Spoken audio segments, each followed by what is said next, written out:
Hi, my name is Christina Santiago, and you're listening to Beyond the Playbook with Christina.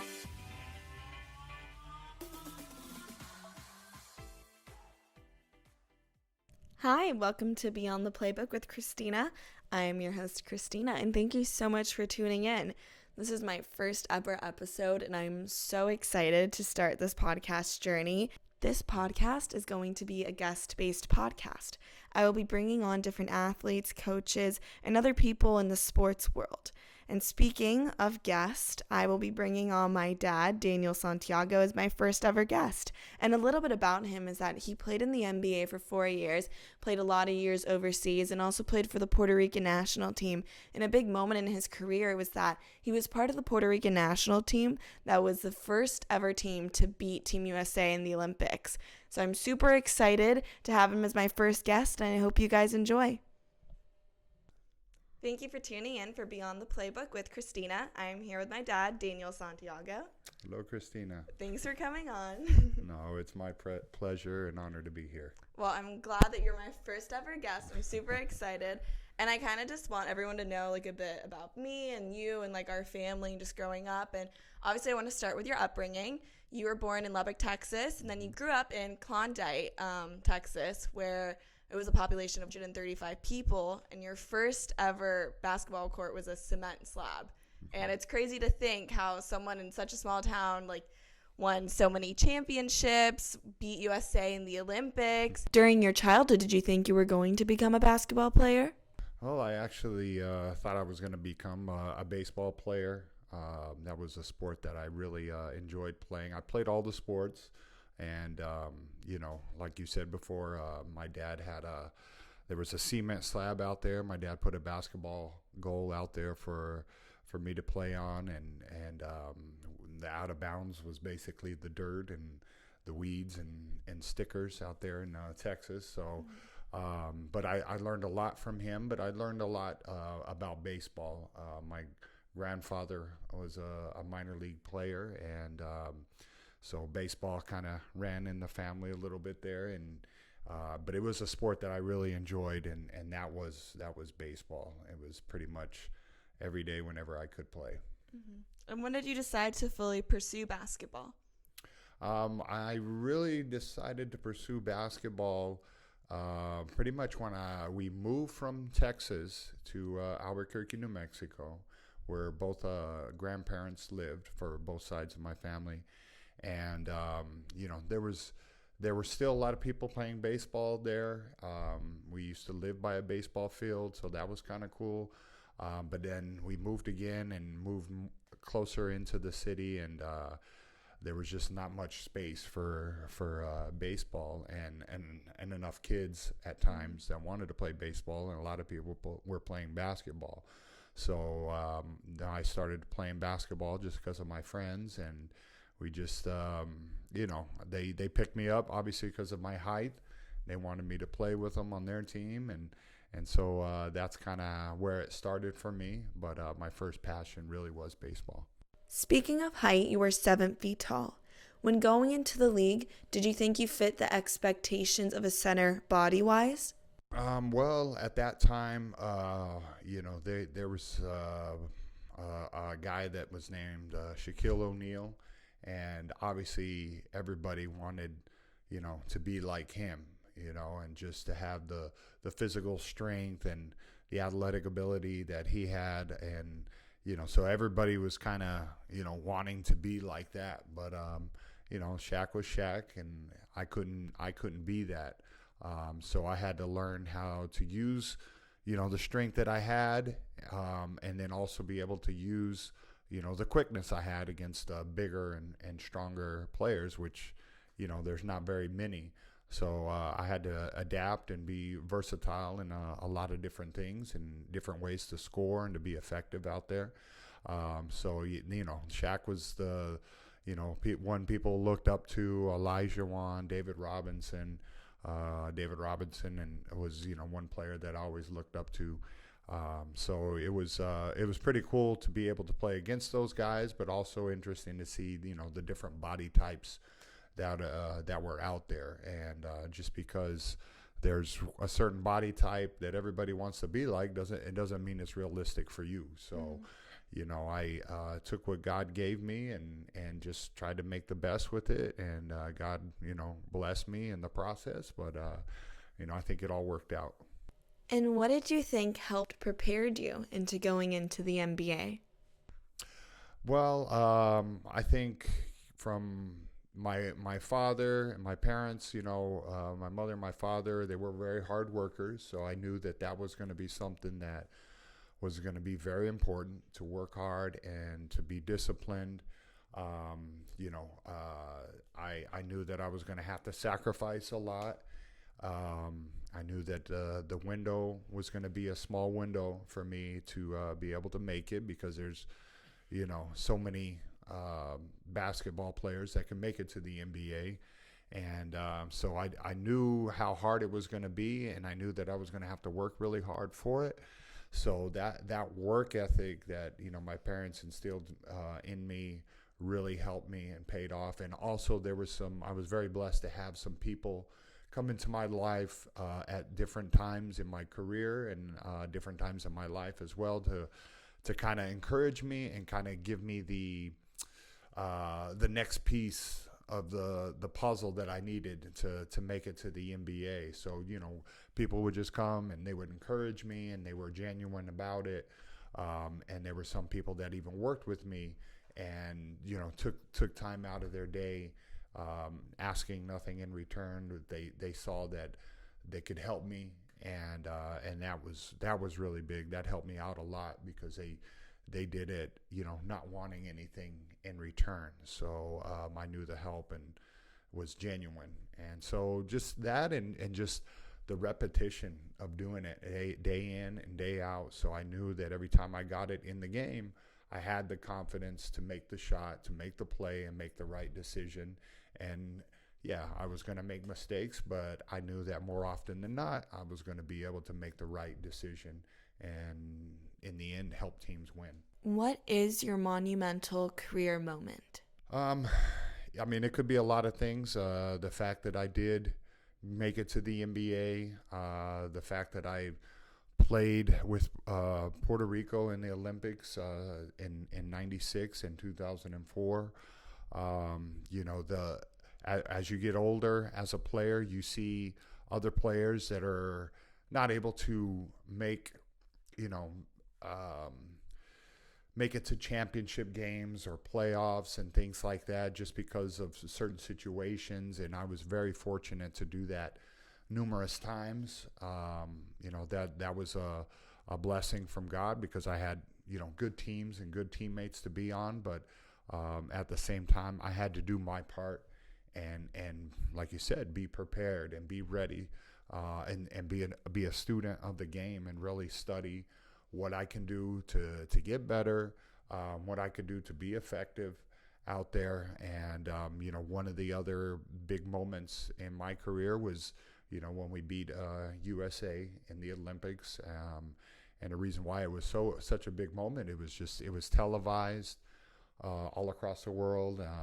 People saw it on the internet, and it was just a global event. And to be a part of a team that did that on that level and that stage was truly a blessing from God. Well, going into that game, did you think you were going to win? Because, LeBron was on that team, Dwayne Wade was on that team, Iverson was on that team. How did you feel going into the game, during the game, and also after the game?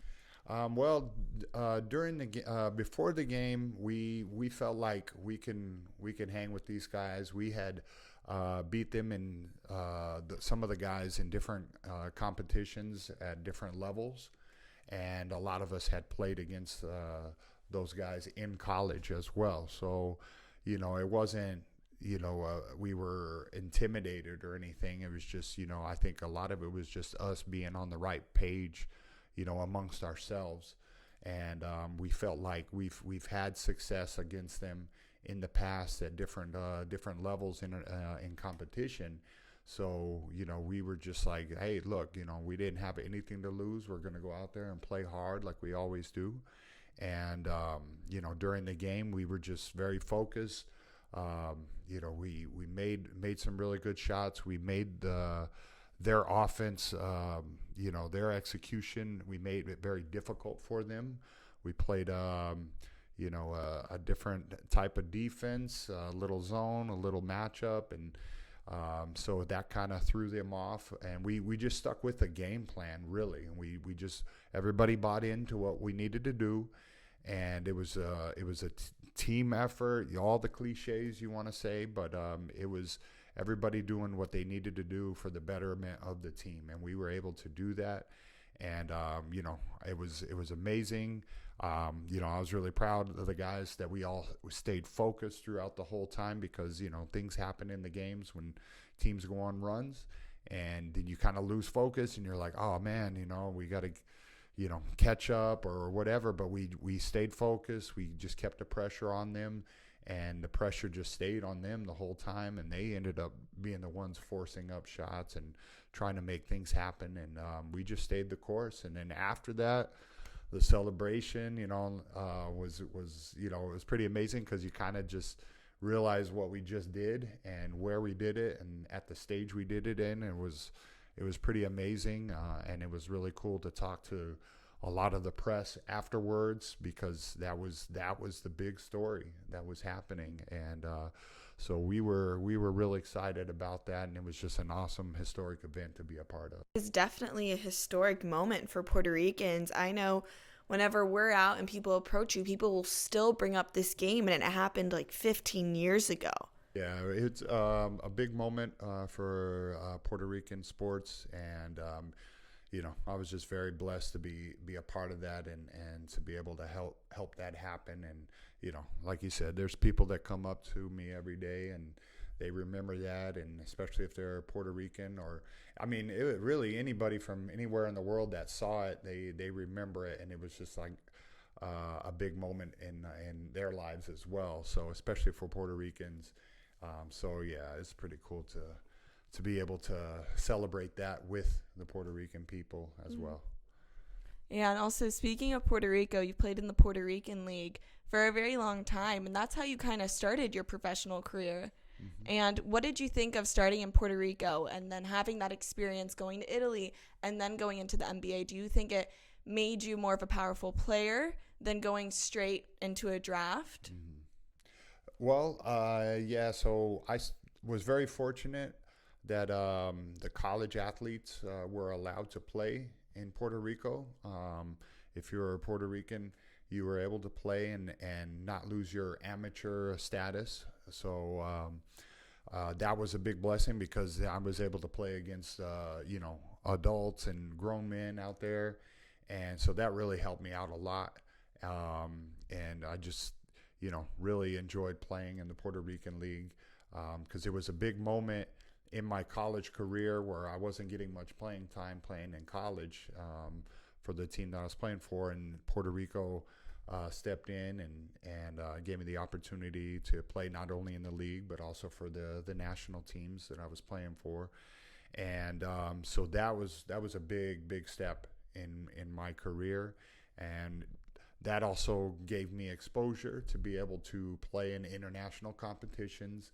And so a lot of European teams saw me, as well as NBA teams, and the success that I had playing on those teams was something that a lot of people were interested in. So it was a great platform for me to be able to be a part of that, and it was a blessing. And I'll never forget about it. But it did help me prepare for the next step that I was going to take, which was to play in Italy, and then after Italy to play in the NBA. So I never took it lightly, but I was very grateful and tried to learn from every team and experience that I was on. And then once you got into the NBA, you were playing against pretty amazing players like Kobe Bryant, Shaquille O'Neal, Karl Malone. Were you ever starstruck, or were you ever intimidated by that type of competition? No, that's a good question. I don't think I was ever starstruck. It was just really cool to kind of be out there with them, and but I also realized too, hey, they're human too, and they had to have to play against each other as well. So, you go out there, you play with no fear, and you try to do the best you can and try to outsmart each other. And, it's very competitive. And you have some people like, Shaq, that's just, a force on the inside, but then you try to do things to get him uncomfortable. And so I was able to, find some success in guarding guys like Cam, Duncan, Robinson. Definitely wasn't easy. Mm-hmm. Get a few cuts and bruises, from playing against big guys like that, and being able to play, small guards like Iverson and Kobe, like you mentioned before, and to be out there with some of these guys I used to watch on TV. It wasn't that I was starstruck, but it was just like, it was really cool because I was like, man, all this hard work has paid off, and here I am, and I deserve it, and I'm gonna keep working, and so it is pretty cool. It's just kind of a testament of the hard work and discipline that I had to put in for my career. And did you have a favorite moment when playing for the Suns and for the Bucks? Yeah, with the Phoenix Suns, man, we had some really good players on our team. It was tough because we were in the Western Conference, and the Western Conference was very difficult to play in. And I remember we even had we finished with like 50 plus wins, 55 wins or something like that, and we still were like seventh or eighth in the seeding for the playoffs. And but we had a really good team, some really good players. Jason Kidd, Sean Marion, Clifford Robinson, guys like that.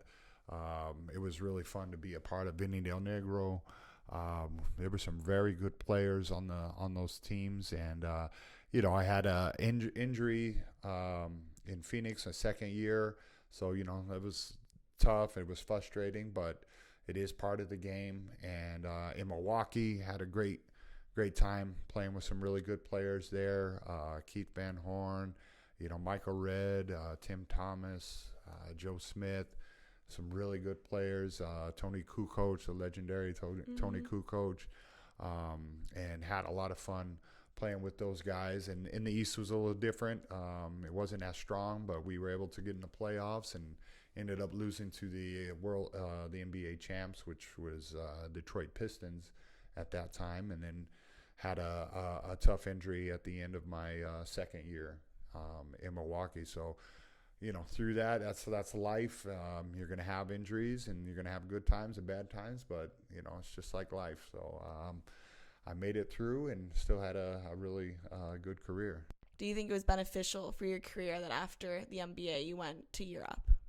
I would have liked to have stayed in the NBA, but it's a different style of play, and I think the European game, the international style, was a little bit better for me. It's a lot more team oriented. The NBA is more focused on the individual plays and the spectacular plays and things like that. But I also see that the European game is also creeping over to the NBA now. So, but at that time, I really enjoyed playing on the in the NBA, but also in Europe as well, and was on some very good teams. We actually beat an NBA team. When we played NBA Europe. It was a competition between NBA teams and European teams. So that was pretty cool to be a part of that. I really enjoyed playing in Europe just because of the style of play. Everybody got to touch the ball. It's a very team-oriented style of play. So I liked it. Would have liked to, get back to the NBA, be stateside, more family and friends could see me play. But, that's kind of where God, wanted me to was be in Europe. So I enjoyed it, went with it, and had a lot of success. You played in over 10 teams in so many countries, and you've traveled all over. How did you keep up with that and become adaptable to just every certain situation? Well, I think I learned that, pretty early from being on different teams in college. and just understanding the nature of the game. There's changes that happen. Players change, coaches change. Sometimes teams don't exist anymore if you're playing in Europe, and so it's kind of part of life. So I was able to adjust just because I knew that was the nature of the game of basketball. So when I played in Puerto Rico, that was an adjustment. It was a different country. It was my first time being in out of the United States, basically. So that was a good step for me to have. And then from there, we traveled to other countries to play international competitions. And then you're there for 2 weeks playing these competitions, and you can kind of see the culture and the lifestyle of different places. And so it kind of prepared me for when I had to go to Europe. And there's a lot of great things in Europe, but there's also great things here in the States. And so you try to take the best of both worlds and enjoy those opportunities and those situations. And but you get to meet new people. It kind of opens doors to a lot of different things. And you never know who you're gonna run into and how that'll affect your life later on. So it was a great experience, and it was hard at times because you don't see your family. That can be a real difficult sacrifice to make, not only for you but for your family as well, depending on the situation. But all in all, I mean, it was a blessing. You kids got to see a lot of the world, and that a lot of kids really don't have the opportunity to see. So I think it's worked out great. For sure. I mean, I definitely have really good stories and friends from all over. Yeah. Do you have a favorite place that you lived in or visited? I really liked Italy. The people there treated us very well. Just about everywhere we were very blessed. Each country has its own unique experiences.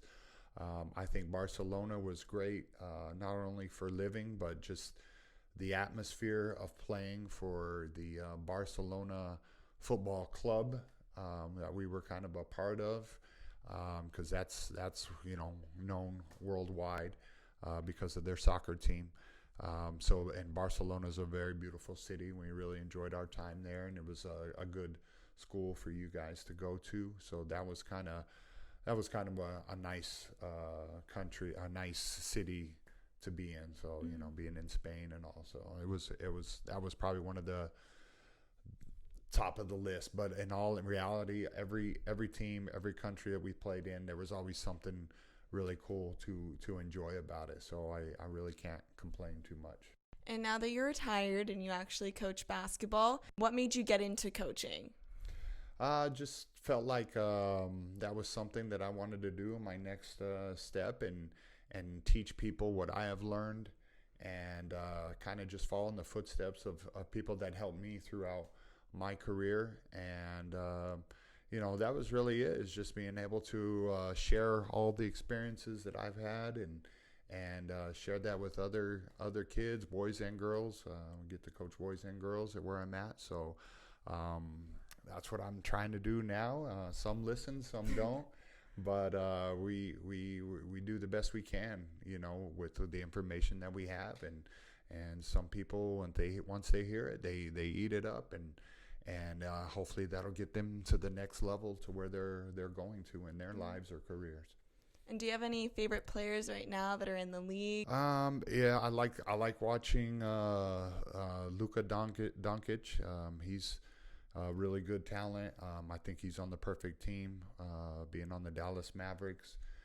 So he's in a very good situation. I always thought he was going to be a very good player, from where he played at in Real Madrid, and all the success that he's had internationally for his national team and for Real Madrid. So he's definitely a player that is still very young, and he's having a lot of success now. Hopefully he'll keep, working on that. Other guys that are interesting, as the big kid for the Golden State Warriors, Wiseman. I think he's going to be a very interesting talent to have just because of his sheer size and athletic ability. And they've already thrown him in the frying pan, so to Yeah, speak. with Giannis. Yeah, so It's like his first debut. Yeah, so he's got he's already started out pretty well. So there's those are two guys that are interesting to watch, and I'm looking forward to see Giannis hopefully develop more of an outside game. I mean, he is just athletically gifted and very tough to stop, but we'll see if he can develop more, and he's already an MVP. So if he can develop more, that's gonna be real tough to stop if he can get that outside shot to be a consistent shot. I want to end this podcast with you giving the audience your best piece of advice when pursuing a career in basketball. The first thing I would say is it's not going to be easy. It's going to be a lot of hard work, a lot of sacrifice, a lot of repetition. I always try to tell the kids where I work at, do not get bored with repetition. So that's what's going to make you very successful. That's why the NBA, European players it looks so easy for them because they've done it, millions of times over and over. And just work on your body, work on your mind, study the game, learn from other players, try to pick pieces of other people's game and add it to yours and see what can fit and what can give you the most success. And but above all is having Jesus in your heart. We're a believing family, so I think all the opportunities that I have been given would not have been possible if it weren't for my faith in God, and that would be the biggest advice that I could give is get your life right with God, and He'll do all the rest, and work hard. Be disciplined. Well, thank you so much for coming on. I really appreciate it. Oh, it's my pleasure, and I'm glad that I was the first person on your podcast. Yeah, my Christina. first special guest. I love that. Well, thank you for tuning in, guys. I'll see you next time. And that's a wrap on my first ever episode. Thank you guys for tuning in. I'm just going to give a couple of quick shout outs to those who have helped me. Shout out to Kyle Wooden and Jesse Bryant for helping me with the audio and just everything beyond that. Shout out to Miss Ladd for giving me this idea. Shout out to Mr. Downing and Mr. Andrews for helping me even beyond high school. Shout out to my mom, my dad, and my sister and my brother for supporting me. Shout out to all my friends and family members who have just been there for me and supported me throughout this journey. Shout out to Rashad Phillips for giving me all of the information that I need in regards to starting this new journey in the podcast world. Shout out to Matthew Lydell for creating the amazing video, and shout out to you guys for listening, and I'll see you guys next week.